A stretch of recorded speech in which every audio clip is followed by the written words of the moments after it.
anywhere else, So I'm very thrilled to be having this conversation with somebody very special to me, Isioma Asiodu-Otughwor.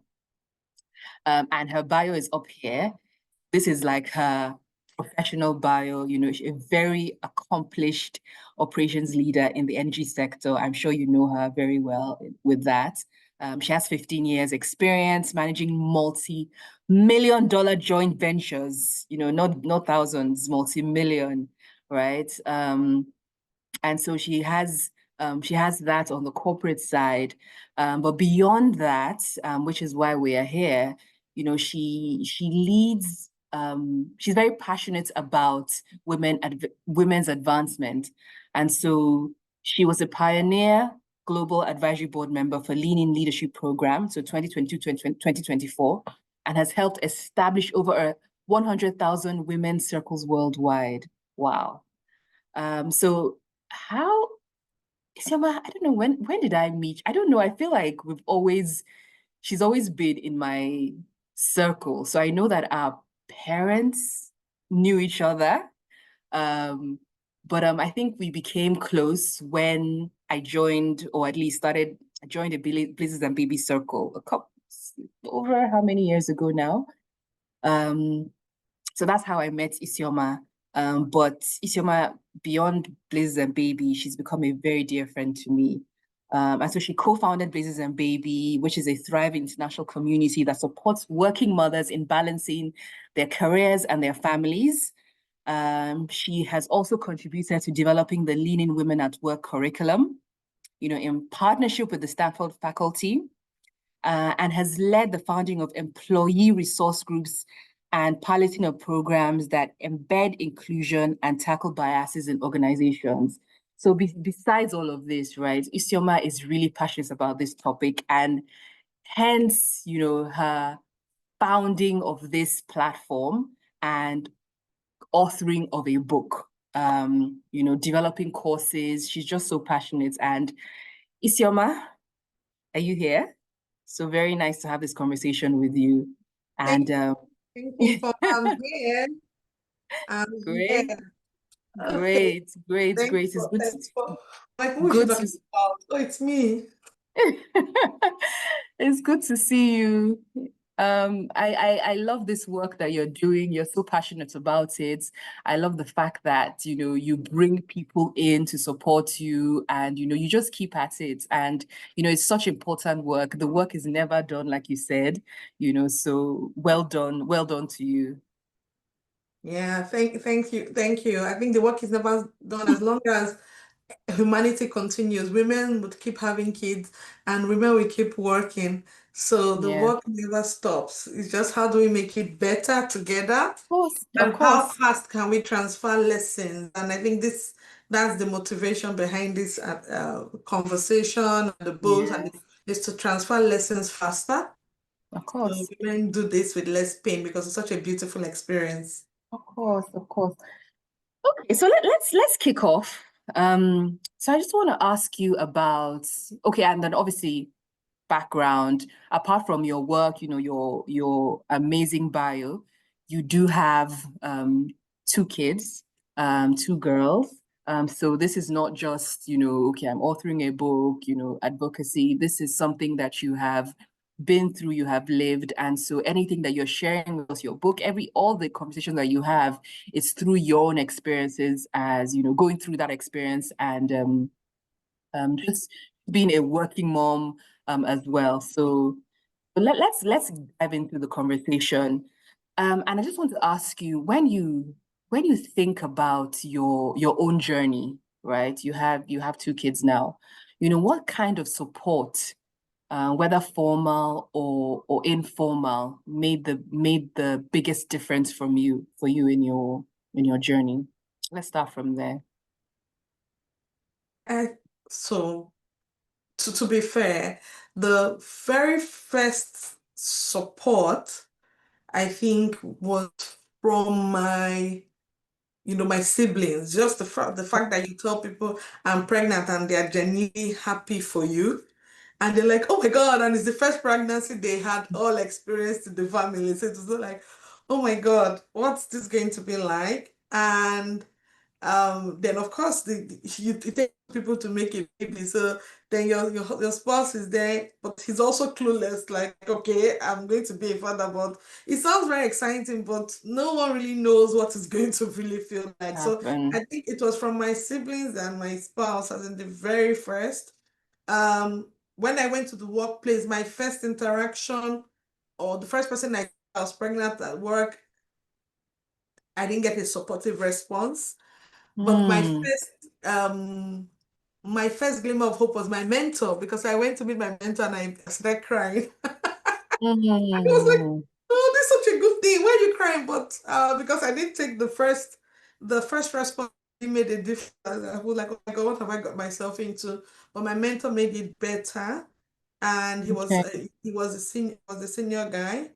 And I think then the third thing was on the workplace too, was the first lady I spoke to when I told my mentor I was pregnant, and I went back to my supervisor and I'm like, okay, this lady was pregnant last year. Maybe you should have a conversation with her. So it was the first lady also that I spoke with, is now my very good friend. She told me Yeah. everything, so those were like the key support systems, I think, initially, Yeah. yeah, that I experienced at work. So it was not exactly from my line supervisor, at least for my first pregnancy. It was from my mentor and from my first work friend that had had the baby. Yeah. I like to pick up on your experience with the first the I don't know if it was your boss or something, that wasn't a good experience, because I do know that many people do deal with that. Somebody has probably, if you're just starting work, you were just hired, and then they find out that you're pregnant. Maybe you can just share, how, yes, it was difficult, but how you sort of dealt with that, and if there were any lessons from that, because I think that that is something that a lot of women do face, and they may not understand or know how to go through. But just maybe if you could just share that's something that would resonate, I think. So honestly, I think my response to my boss's response that I interpreted as, that impacted me negatively, was as Mm. a result of my own, I think, naivety. Mm. The guy just expressed surprise, Okay. but because of maybe my level of maturity then, I felt Okay. shy about that surprise, and I felt that his exclamation, because he basically shared his real concern. His real concern was like, so how am I going to manage you now that you're pregnant? Because you need to go to the field, you need to go this. So he was basically Mm. thinking out loud. And maybe that's a lesson for the pregnant woman in terms of expectations from others, and also a lesson Mm. for line managers, that thinking out loud, especially for a first pregnancy, for someone new in the workplace, can be can trigger anxiety, right? Because Yes. basically, so what am I going to do now? Oh, how are we going to manage this? Oh my God, this guy. So Yeah. he expressed that, and to my hearing. So I think that was the thing. So for the first pregnancy, how did I manage it? Thankfully, I had a mentor to run to that now balanced narrative and made me like, oh, look at it, that, oh, pregnancy is a great thing. People look for these children. What do you want to do? No, clean your eyes, sit down. And he really, really, really, really helped me navigate Okay. that initial thing. For the second pregnancy, Mm-hmm. as I told people earlier in the call, it was even my boss at work. That's this one that you have just been complaining about this, that, that, that. When you go home, go and check the pregnancy test. So, of course, with that kind of boss, he was very, very Very supportive. nice. Yes, it was very supportive, because that pregnancy, I also had very weird mornings. So I had to have some like conversations with him. I would come very early because I had 7 a.m. meetings. I'll come very early, and then I would actually go and nap for 2 hours after I do the morning meetings. And then I will work longer in the evenings, because the mornings I was always so tired. But I just made sure that I showed up for the 7 o'clock meetings and then go and rest, then continue. So I had two, very interesting experience, informal and boss experiences, but it Yeah. makes the difference, right? Yeah. Yeah. I really like that point about, even for a boss. So yes, you have lessons for yourself, as being the pregnant one, but there are lessons for managers on the other side, right? So you're dealing with somebody who's anxious. You may want to also manage what you're saying at that point in time. So I think it does go both ways. Indeed. Isioma, can we? Yeah, so let's talk about, your transition. So, both emotionally, because, you've had a baby, there's emotion, the emotional aspects of it, there's your body, practically, what would you say helped you the most in, that transition back to work? So you've had the baby and then you're heading back to work. I think I was telling someone in one of the calls, I know we're going to talk about reintegration back to maternity in the call in like 3 or 4 days, but almost like my second baby was a do-over, I tried to now implement some lessons. The first baby, because I've not had the baby, I was too ambitious. So it's almost like, oh no, I'll just give birth and then I'll get back to work. So there was no strategy, no plan. It's just like, okay, I'll get a nanny. Okay, mommy will be in the house. I actually even didn't shop for new clothes. So just things like that, and going back to work, trying to fit into your old size and your confidence level, you know.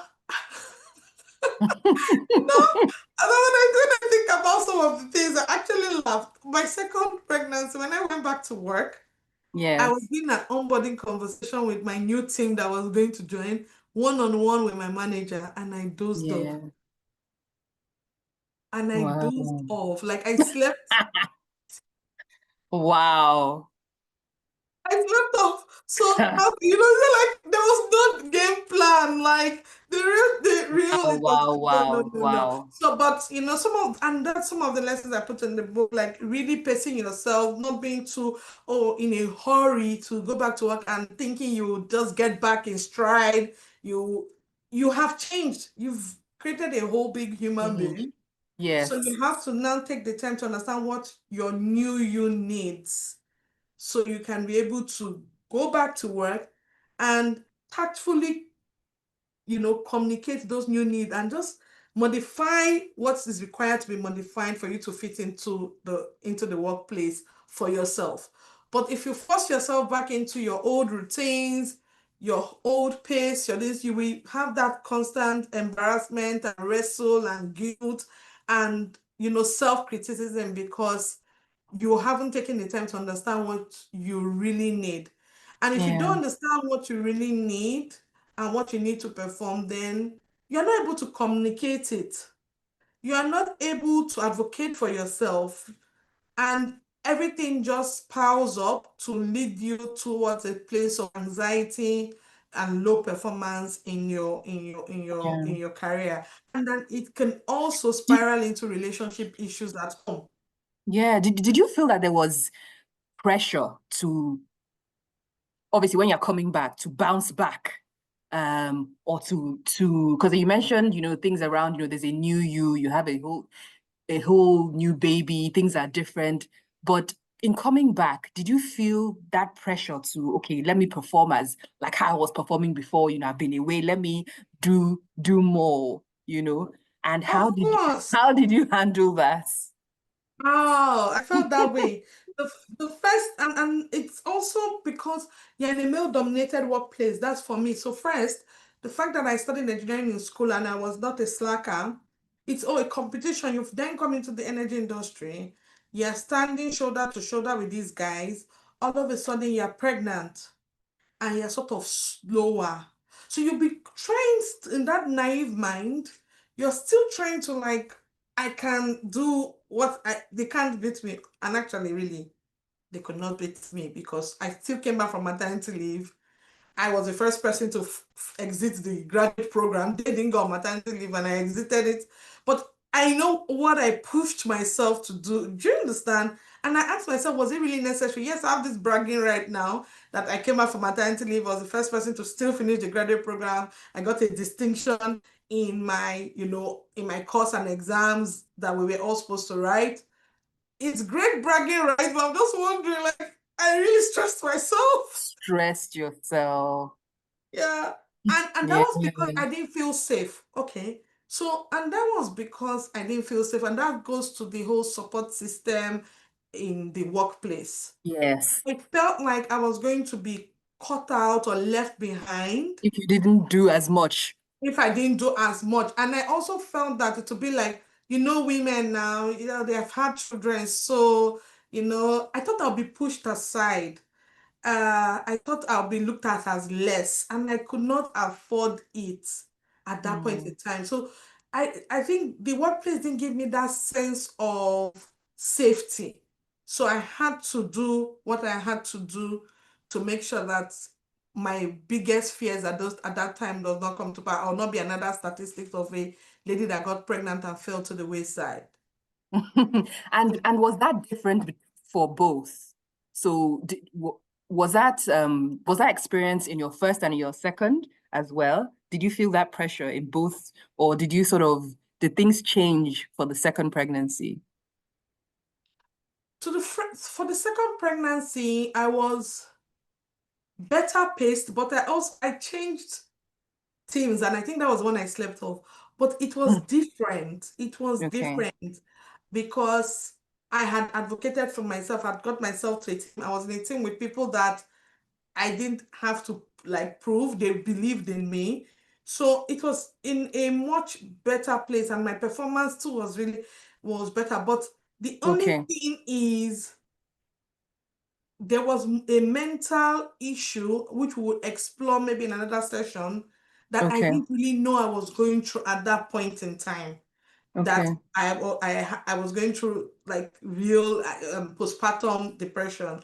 I didn't know I was Mm. going through it at that point in time, but I settled down better and everything. But we would tease out that one in another session about Okay. the mental health aspect of it. But my second pregnancy definitely better because I'd already started taking notes from the lessons from the first one, and we had already started. We had realized at that point. I think I said having a conversation with Oseme, and she was telling me how useful the first lessons I shared with her was, and let's start Blazers and Baby. So by the time we started Blazers and Baby, I was having my second child and Osman was having her first child. Okay. So that transition was easier than for her. And it was also easier for me because I had some lessons from my first one. Yeah. Yeah, maybe just talk to us a little bit about, Blazers and Baby and and maybe how that support helped in managing this period. So indeed, there was nothing like Blazers and Baby with my first child. But with my Yeah. second child, we had established Blazers and Baby beyond, and it was now beyond what we're doing in the office. So we now met other ladies in the same situation, ambitious women that want to really pursue their goals, but they have children. They want to also grow their family. Yeah. So how do you carry it as much as you can, both at the same time? And we try to define what that meant for us. Is it really a balance? Is it integration? Is it harmony? Or is it making thoughtful decisions around compromises and cost and timing? So we created those circles. We call them peer accountability circles, where I would come with my dream and my goal for the year. Ifeoma would come with hers, and we would hold ourselves accountable every month on how we are pursuing those dreams. The beauty Yeah. about the Blazers and Baby Circle and our ethos was that, is that your child's milestone is also a success, a definition of success. So it's not just Yes. promotions and money and bonuses, but even your health, hitting like your weight loss goal and all that. So I think that is a beautiful thing we created as a community, and it still exists. I was just telling someone that the difference between Blazers and maybe navigating maternity is that navigating maternity is for women in their most vulnerable phase, Mm. which is when they just Yes. leave to when they are getting back to work. Blazers and Baby is you've got back to work, you want to pick up your goals and you want to, And keep it moving. get dated. But Yeah. this one is more of the space where who am I? This is what and the And it's conversation. so important. Yes. It's very important. Very, very, very important. So thanks for sharing that. So I'm a, what will I say, of Blazers and Baby, family member, product, supporter, mentor. It was You have just gone through everything from member to second leader to supporter to leader to mentor to family member yes. to partner. You've gone through it. I have some questions for you too, Ifeoma, from your experience, from your own experience in terms of workplace support and spousal support, because I want to tease that out a bit because Yeah. I think one of my mindset I had when I was pregnant is I really, really had a lot of expectation from my spouse. And Mm. you just think that it takes two people to have a baby, so the two of us should be able to do it together. And it's had to change for me to realize that it takes two people to have a baby, but it takes a village and a lot. You need to create a bigger support system to raise your Yes, baby and to take care of yourself. So I indeed. had a very high expectation for support for the baby and support for my own self from the person that created the baby with me. I don't know what your own experience was like in terms of spousal support. Yeah, so for me, I think my spouse was very supportive.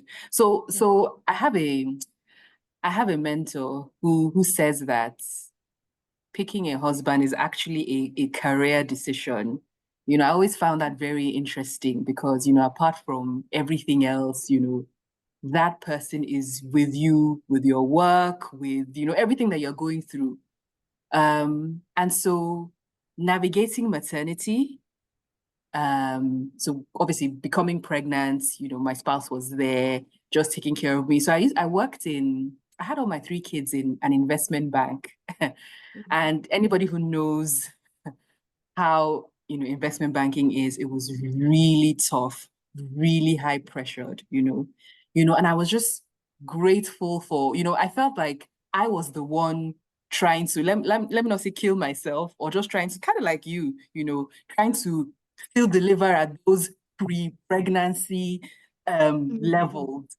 And he's the one, saying, no, let's, maybe take some, you need to, you're sick today, call your boss, text him, do this, you can't be at the office at this time, so just sort of having that care about me, was very much there for my spouse. So I really appreciated that during the pregnancy time, just having my back, knowing that if I'm, this is not all about, you the work and trying to impress, and just thinking about me and my health and wanting to have me there and have our baby there as well. So that was there.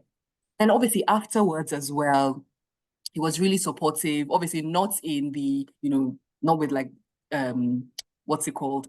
The breastfeeding and all of that. But he would definitely wake up as well. I had my mom then. So God Bless rest her soul. her. She's late. Yes, now she's late now. But I had my mom the for the three babies actually.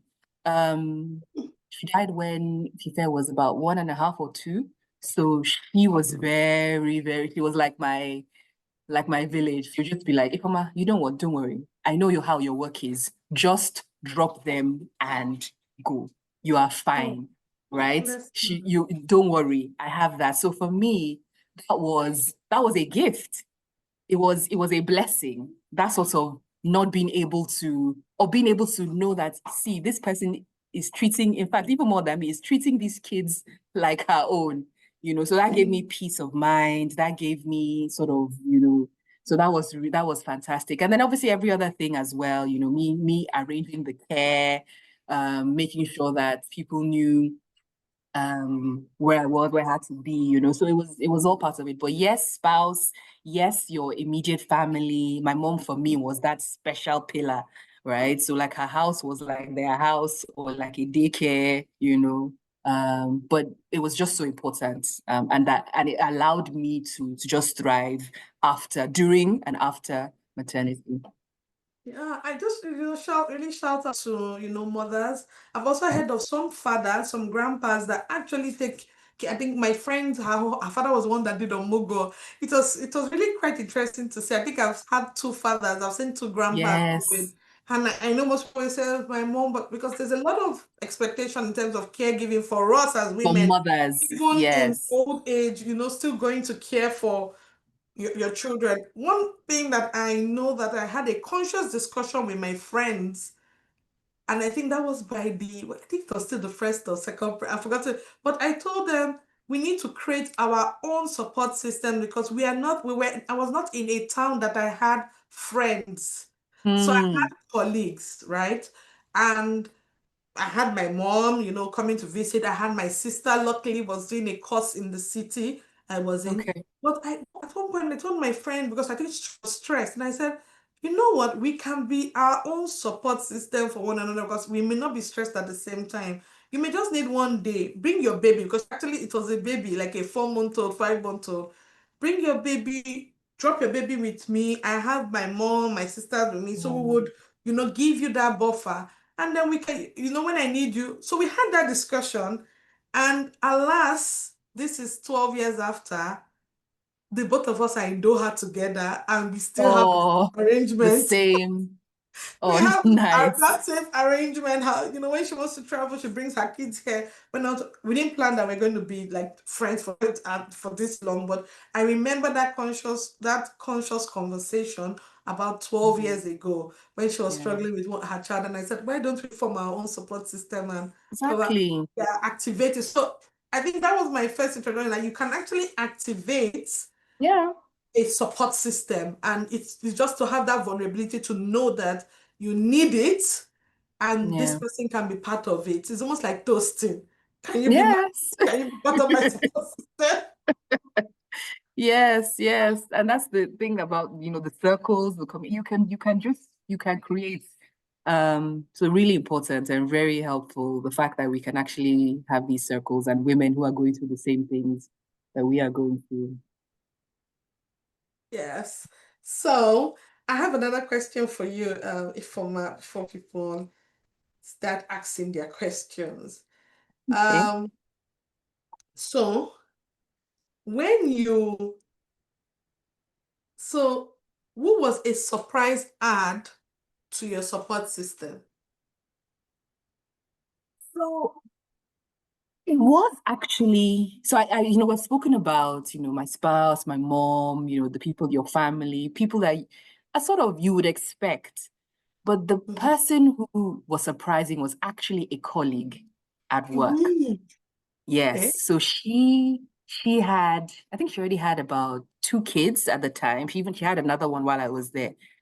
And I remember, in fact, I always say this, that going through having my three babies in the same place, I could also see the change that happened over time.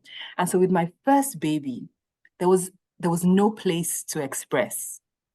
Mm, And I was like, am I going to be in the toilets, going to a meeting room? What's going to happen? And she was like, Ifeoma, you know what? Let me take you somewhere, that I found while I was pregnant. And she took wow. me, it was a convent, actually. Like I could walk there. It was like maybe 30 seconds walk from the office. I had no clue the place existed. She took me Wow. there. She introduced me to the sisters. They were like, oh, that you work. And they were like, they were family. So Wow. every day, yes, I'm serious. So every day that I was at work, it was like a blessing. Like it was the perfect place, right? Comfortable. I had like a big couch.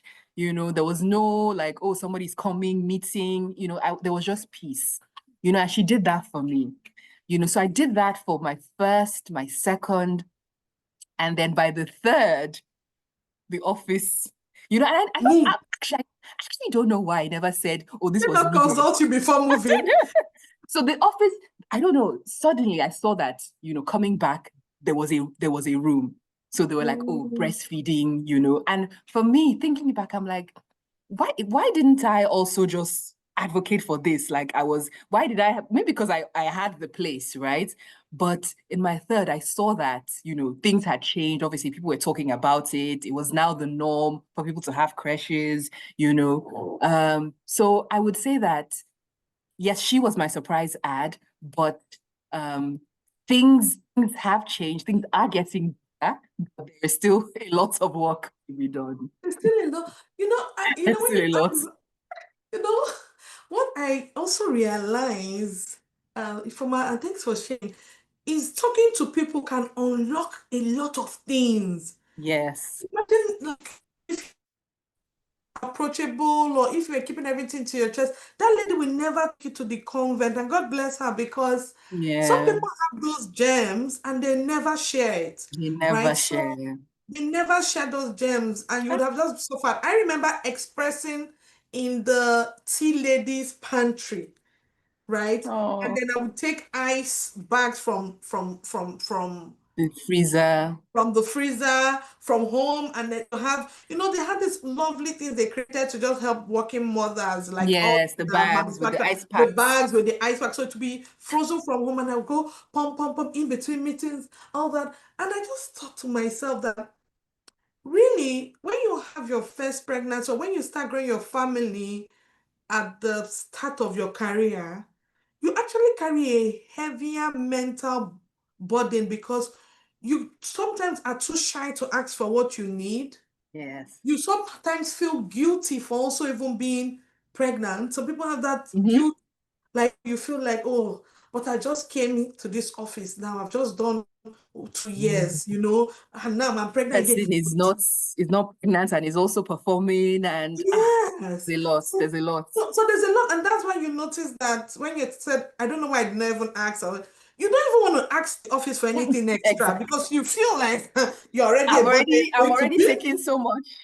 I'm already taking so much. Exactly. I'm going to be away for 3 weeks. Exactly. So I really have like empathy and feelings for the people that are growing their family at the start of their career and in the workplace, and that's why strongly believe that the place of line managers, right, and supervisors to really make mothers feel safe in the Mhm. workplace, to feel like it's okay This is to normal. bring a family. Like you're not going to be pregnant for 18 years. You're going to work for 30 something years. You're not going to be pregnant for the entire time.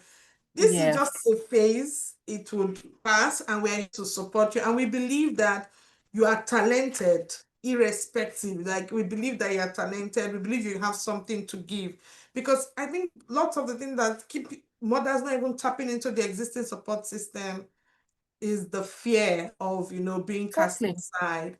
And Yes. and some policies are helpful. Like my sister was sharing, like in some countries, they can't um let you go as Of long as you're course. pregnant. Yes, within, I don't know what she said. Some governments actually have Policies. policies that really give mothers that safety. In our country, I think we only have the maternity leave policy, but we don't have the job protection policy. And Yeah.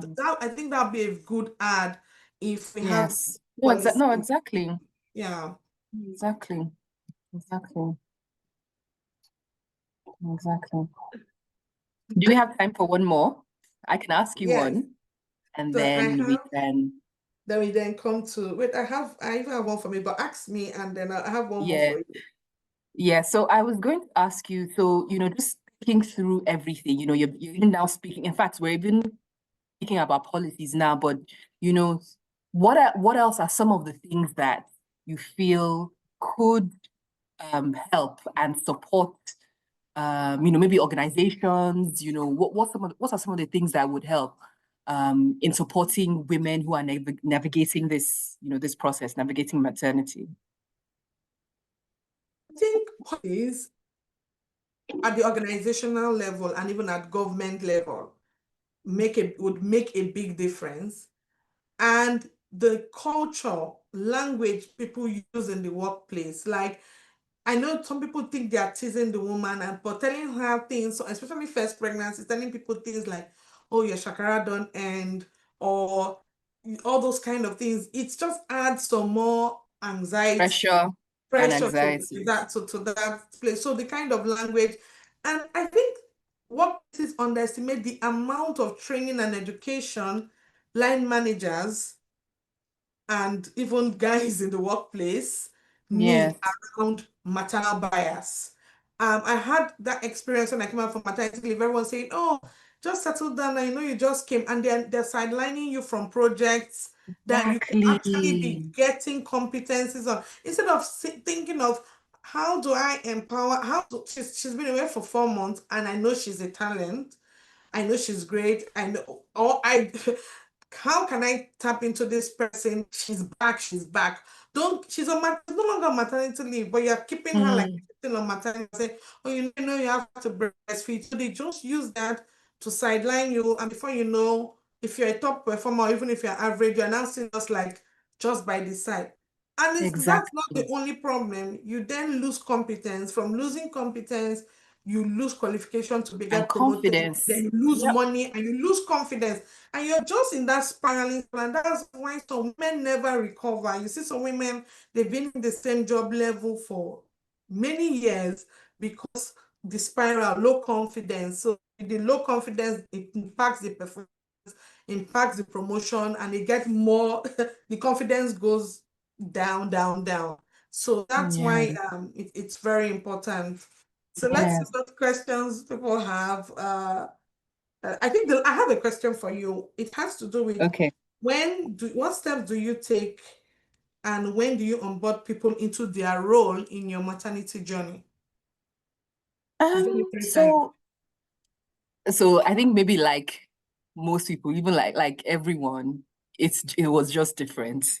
So I have three children. So for obviously from my first, I was just sort of, finding my way. Um I just sort of relied on my mom. I didn't really plan or have that sort of strategic, there wasn't anything like that.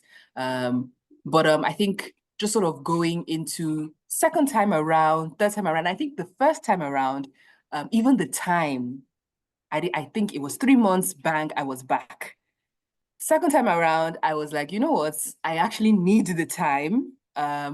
I took more time, second time around, third time around, was able to sort of just plan the care, who was doing what, whether it was the nannies, it was just so much more organized. And I find that was a lesson for me. In addition to onboarding, even who was going to take over after you. So like if you're leaving work, just saying, okay, you know what, I'm leaving. What's going to happen? This is my portfolio. When I was leaving. So for me, I would say that second, third time around, very well. It was just much more organized. I was confident. I guess as you also grow in the organization, I'd been there, gone for, on maternity once. Uh I was just more calm, knowing that, you know what, yes, I have a baby, but I'm also still confident. I'm also still competent in the role. So it was just it was a different experience, but it is helpful to just sort of have that plan to go forward. Indeed, indeed, it's very very helpful, and I think the more advance you get in the company, the more confidence you have. But I've also Yeah. heard women that have the kids later on in their career that Yeah, they that's didn't also something. realize, yeah, they didn't even tap into like, see, I have credit, I have it still impacted their confidence because they were measuring themselves as their male colleagues already in the board. They're not able to come to the board meeting on time. And I'm like, when do we get a break to say, you know what, I've Catch a earned my break. credibility, I'm not proving anything. I can really take the time needed to raise this child and all. And what's the role of, what's happening at home? The husbands, the people that part of creating these children, and then the one who Yeah. just carrying all the guilt to work. And I think that sometimes it's a bit on, I don't know if it's an unfair expectation, but because the baby grows within us, I Mm-hmm. think that we get the time to realize that we're going through a change. Like, okay, there's a change. But the men don't get that experience too. And sometimes they Yes. can feel disconnected from it. So Yes. maybe then comes up and we're telling them, do this, do this, do this. And they're looking, I think they're looking to you also to guide them. But Good you just guide. you go and read book and Yeah. also know it the same way I Yeah. know it. So I don't know what is the fair expectation from the spouse and Mm. how they can support Yeah. better. I think culture, even like culturally, there is an issue. Policy-wise, there's an issue. What is paternity leave in some organizations? The fact that what are we telling people if you're giving somebody, yes, he didn't grow the baby, but Mhm. there's somebody in the house who he's supposed to support, and you give him 5 days and tell him to come back. So what message are you passing? It means that Mhm. it's the woman that's supposed to be handling it, Yeah, you know. yes, handle it. Um,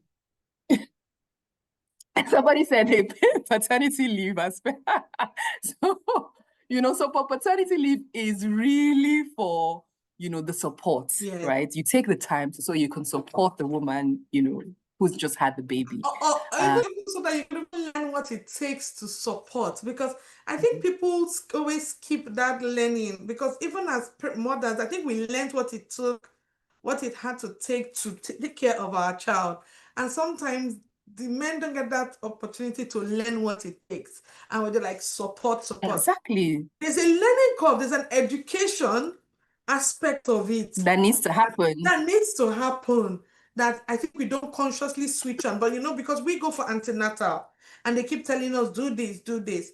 But the man is just there going for his normal life. Like, he's not having any of those things to prepare him structurally for that support he needs to give beyond providing money and, for the child, but the emotional support to the wife, what the baby actually even needs to actually do that. The Yes, woman now takes on that responsibility of teaching him how to change diaper.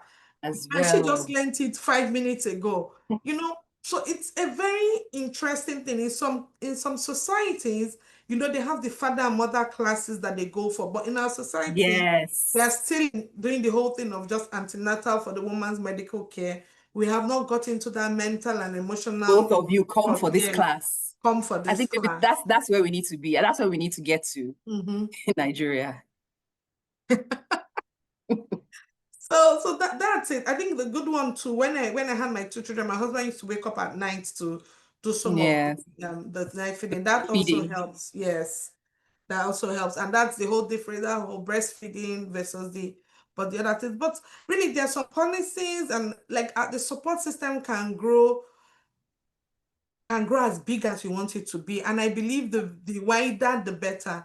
If you can find someone in church that you could nurture a relationship with, and you should not only be ready to take the system, but to give, Give back you as go and well. babysit. Yes, you go and babysit someone's child. It comes back. So when you need someone to babysit, someone will show up. It may not be that same person, but another person will show up. But that intentional cultivation of support systems in the workplace and at home is really what we wanted to explore in this session, Yeah. and the policies that help us. So let's see comments, questions from the room. Okay, guys. Please drop any questions you have. And Isioma and myself will share our experiences, our thoughts on the questions.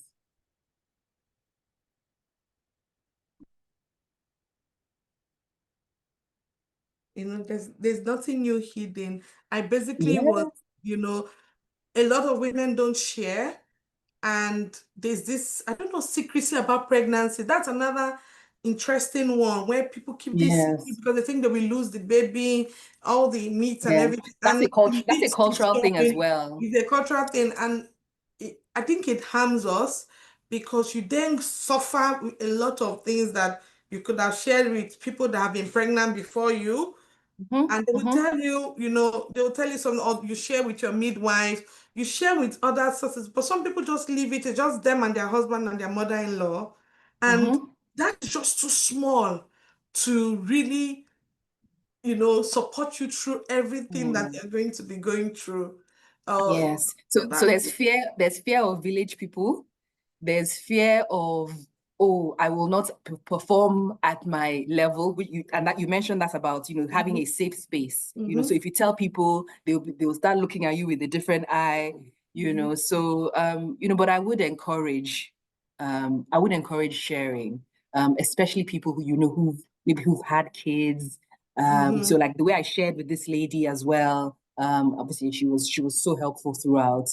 Very, very, very helpful. But I see what you're saying, Isioma, and it is a it is a challenge. But what we are trying to do is, have more conversations about this.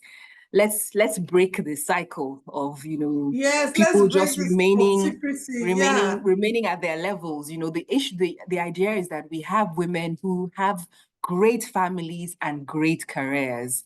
And if we can help them, raise these families and help them through this maternity, it also helps them, achieve whatever they want to achieve in their Yeah. careers. Indeed, because something that breaks my heart sometimes is when, I actually see some people actually contemplating, like, I won't take out this child because my promotion is due in so and so, Mm-hmm. this pregnancy is going to slow me down. And I was like, that just shows to how unsafe that workplace is.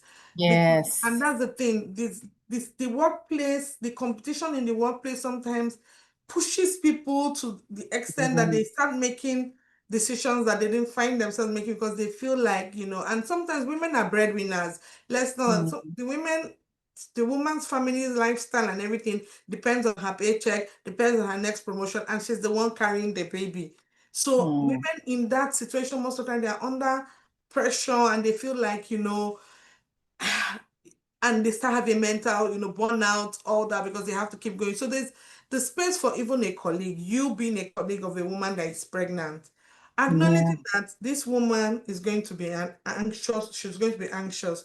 When she comes back from maternity leave, try to spend time to onboard her, have lunch with her. Don't just feel like, I have the next meeting, I have to go. You're just focused on yourself, and the lady behind keeps falling about. The next thing, you become a boss in that same workplace, and you start Mm-hmm. complaining, I'm the only woman, I'm the only woman that got to this level, I'm the only woman on board, I'm the first female this, because you have not really You done the don't work want only to bring woman your peers anymore. along. Yeah. And Yeah. really, it's not really it's tough. All the women that say I'm the only woman, it's actually tough for them, because Yes. getting your opinion across, driving your agenda in a place where you're the only person of that gender is not easy Not at easy. all, where you don't have allies. So let's build our allies right from the bottom, and not get Yeah. too competitive. Yeah. Exactly. As a bit, Ivie says, don't be a strong woman when you're pregnant, be a damsel in distress. Stress. Oh my God. Oh, Ivie, you need to say more about that, because you had your children when you were in corporate. What's the difference in damsel in distress now? Damsel in distress at home, or damsel in distress in the In the office? office. Okay, maybe this one now, I would actually speak to it, not to write, fire right from now to next year. So when Mhm. when Ifeoma was talking about Lily that took her to where to go and sleep, I remember one girl, Margaret, we were pregnant together. After she was, then the only thing, I didn't have all these cravings and all. I was just gaining weight and I was tired. I needed to sleep. She said, Ivy, should I show you where I used to go and sleep? I said, show me now. So she showed me one, like maybe like on multiple floors. There was one room where nobody used to go to. I think, I don't know whatever it was for, but they had abandoned the room. And once one cleaner gave her the room to the place. She paid the cleaner to clean the place, and then she stayed there. So every afternoon, we would just take like turns and go and sleep there. After that, I just realized that this one that I'm getting tired all the time. I'm ordinary, you know me, I'm alpha female, I'm a strong woman, I'm everything. I say, Ivy, better. I think she was one. Okay, so, yeah, sorry. Somebody actually called me and she told me, she said, Ivy, better enjoy these 9 months. This one that I used to do meeting. If you are tired, okay, I used to sneak to go and sleep there. She said, Ivy, tell them that I need to go and take a nap. Say it with your full chest. I say, eh. She said, eh. Said, don't worry. If she was a very senior person, she says, if he comes back maybe in a meeting as a bad feedback, I'll tell you. And I said it, and everybody was fine. So somebody was, time to go and nap. I said, oh, so life can be good like this. Maybe I had good people that, I was working with. Maybe there were one or two people there that were not really fine with it, but because the larger crowd there agreed with it. So I enjoyed my first, pregnancy like that. I had, unlike if Ida had all her babies in one place, I moved Mm. another place. By the time I got there, I was not the Ogbolobo, because if I enjoy the first one, I'm not going to come to a new place. I was kind of new, because I think 6 months into, just when I was confirmed, I got pregnant, and I could already see the looks of, because when I'm pregnant, it's not, I can't even be a fine babe. My 5-inch heels goes away, back to the ground.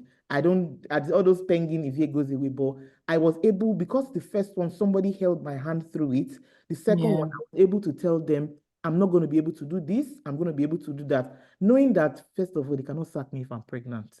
And then also knowing that when I come back, I know that from the first one, I think the second one, of course, we want to agree that they are easier, not because the pregnancy is easier, but you've seen, maybe you've navigated the first one before. And I knew that it's 9 months, I will go, I'll have my baby, I'll come back, and I'll bounce back.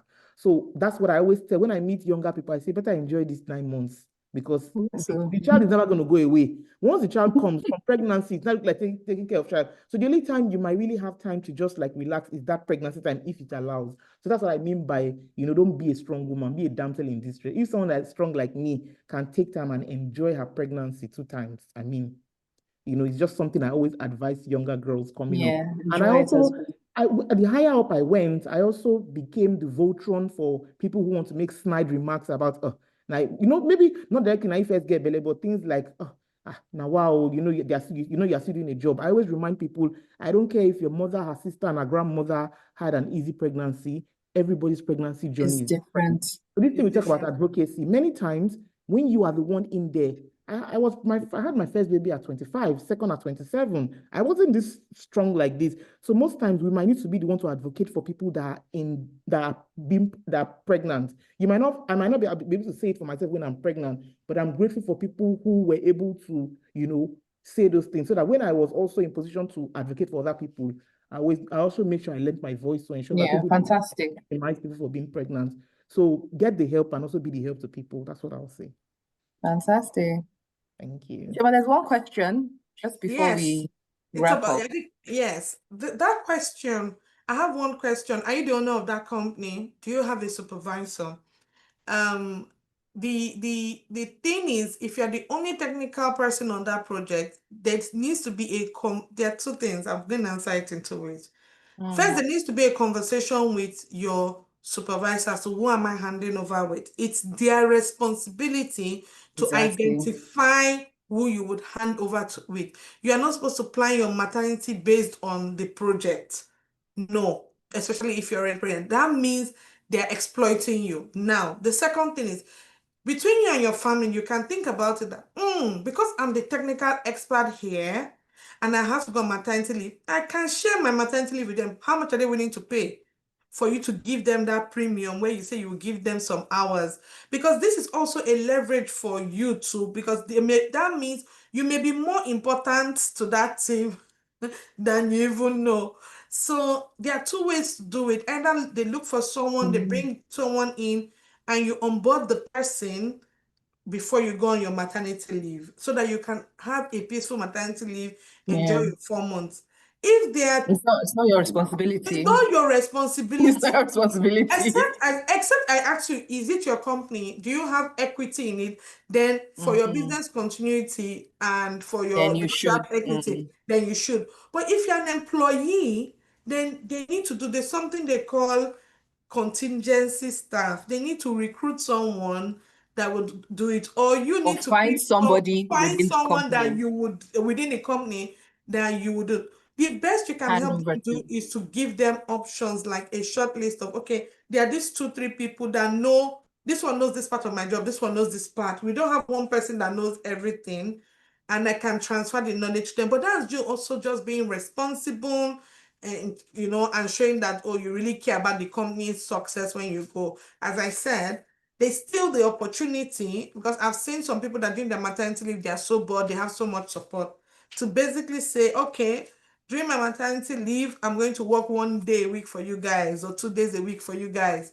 How much will you pay me in addition to my salary? Because they cannot tell you, oh, you're already earning maternity leave, so continue working. So this, I always say, sometimes women miss the negotiation opportunity. What you have identified is that you're actually you have a unique value and a key risk for that team. How much is that risk worth? Ifeoma, what do you think? Yeah, no, same. I had the same, it's not your responsibility at all. What you can do is usually what I did was, look for somebody within the team who you can sort of start training. If that is not possible, if it's a very technical role, then they need to recruit.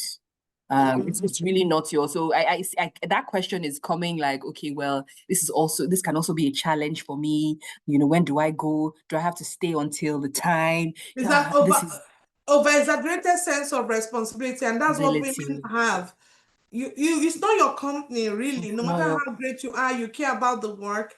It's not your company. Yes, you care about the work, but you must have a supervisor or manager that is paid more than you to also troubleshoot this kind of problem. The least you can do is to work on it, to then bring it up. Who am I handing over to? Who's going to do this role? What challenge do you have? And really taking that responsibility to put the meetings on the calendar to have this discussion. If the company doesn't think it's important before you go on maternity leave, your baby has to come out. And before we just like, if they're giving you this guilt and anxiety before you go maternity leave, it's a very dangerous thing because yeah. it impacts your baby. It actually, Amaka, you're on this call. It actually impacts your baby. And if you have a female child, it impacts your baby's eggs. Your baby's ovaries. So I don't Zamaka on this call. The impact of an anxious and guilty pregnant woman Mom. on the baby is very serious. Very serious. Amaka, can you just share some more Yes, madam. What do you want me to say? about anxiety and the mental health of the mother? Yes, just a bit. Because if someone is feeling so guilty to go on maternity leave, feels like it's going to fall on me and the workplace, we need to give her a compelling reason to drop that guilt with the Drop the boss. anxieties. Drop the anxiety. So I want to, can you give her a case, a compelling case, a higher problem to solve than the handover? So the approach I'll usually take is that whatever is making you feel guilty is much bigger than your baby. It's usually all the stories that you've told yourself about who you are, what you represent, and the things that make you you. But when you get pregnant, the impact of all that on a baby is that when you are quite anxious, your hormonal balance is kind of distorted. So you start to secrete something called a stress hormone. And because you are sharing blood with this baby, the baby also becomes very stressed as well. So you find out that moms that are really, really anxious often have babies that cry a lot, or babies that are just flat because they are so overstimulated, they just lock up. Unfortunately, it becomes, other things in life. You then have a child that is quite dysregulated in a sense that they don't know how to regulate their emotions, and you're angry, they're angry, everyone is just screaming in the house. You have teenagers that really don't know how to manage themselves, when they start having hormonal changes. And so it is not really just about you. Managing your anxiety isn't about you. And when I say managing your anxiety, it's not really just the pregnancies, all the things that, make you anxious. Because if you talk to pregnant women, it's not really about the baby. It's about what the baby represents. It's about how people will see them. It's about the interpretation of how their personality will change, or how their core beliefs of who they are and where they stand in the world will change. So I think children really hold up a mirror to you. They force you to see the you that you've ignored. And I think that's quite a beautiful opportunity for you to grow personally. It's bigger than you. Managing the anxiety it's not just because you want to be singing Sound of Music on the hills. It's really because the welfare of your child is going to be impacted. Children, depend so much on their parents right from the womb. Even your blood composition affects the child that you will have. And Ifeoma, you said something about I missed something you said about it's not the anxiety. I've forgotten now. Their brain development. Yeah, their brain development as well. So all those kind of things. And unfortunately, too, the home environment plays such a huge impact, because if you're anxious, your relationship will suffer. Relationship with your spouse, with whom you made the baby, is going to suffer. You're going to be expecting so many things, and really, really on edge. So you become quite hyper alert. So that the things that would usually not have triggered you start to trigger you. And very quickly, with repeated disappointments and unmet expectations, you become depressed. So would you rather be a depressed mom that totally detaches from their child and becomes quite a functional, almost like a maid in the house? Or would you rather be a reactive, loving, responsive mom just because you need to manage your anxiety and drop some things that you shouldn't have been carrying? So that's it in summary. Fantastic. Thank you, Dr. Amaka. Thank you. She's coming up. I'm arranging a date with her. She would come up in the future.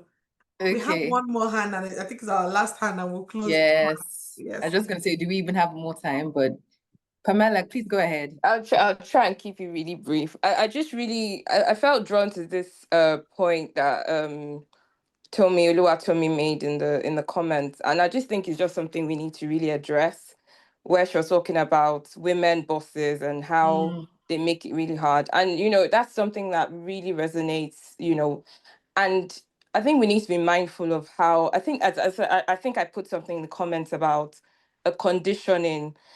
Women bosses probably feel the need to project that extra, power in the workplace. And so when you're seen as not representing that, even when you're pregnant, being supportive and helping you through your pregnancy is seen as a sign of weakness. And actually what then that does is the men around are actually seeing how this woman is also treating another woman, and that even sort of it just makes it worse. So I think we just need to be mindful. Pregnancy should be a graceful thing, and having that support from other women, there's something so powerful about it that actually empowers you to have a voice in the workplace if your female boss is giving you that empowerment, where the men actually then need to fall in line and show that equal respect. I just found it interesting because it's quite a big thing, and it's something that needs to be addressed. Don't worry, we'll have a session really on this thing, on this, what you just said around women bosses and the need to feel like strong, so they don't want to support the other ladies, so they don't feel like weak, and everything is just to play to, I don't want the guys to think I'm being soft. So, and it has its own impact. While some feel like I suffered more, so why can't you be strong? But we are all different. And I paid my dues. As in, exactly, please, can you inform us that the dues have changed? The due rate has changed. Have changed. The dues, even harvest level changes every year. So, madam, please, your dues in 5 years ago, you don't have to give us dues today. Things should keep getting better and easier for the women coming after us. So maybe we'll do one tales of I'll join that session. Get it off our chest.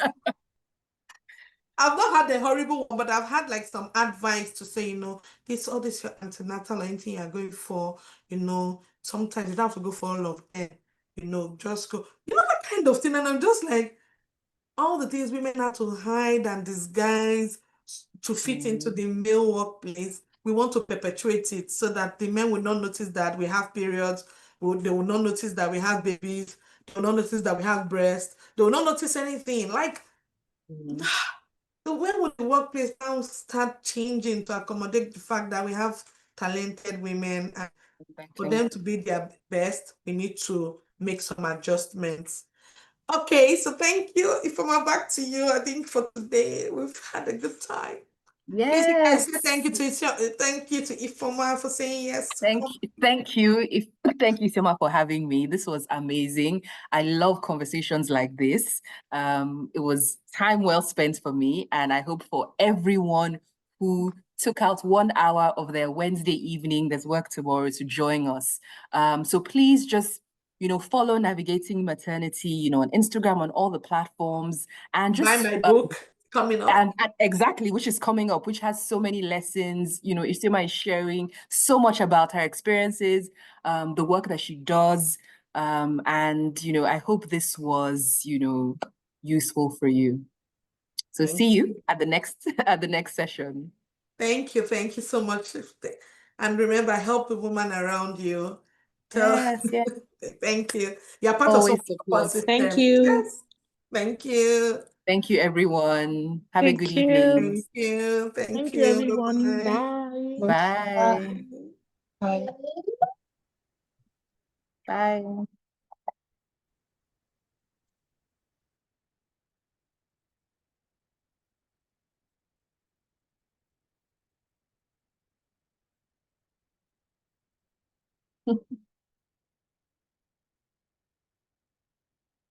Mama, thank you. You're Ifeoma, thank welcome. you so much. It was really Oh, lovely. nothing. I loved it as well.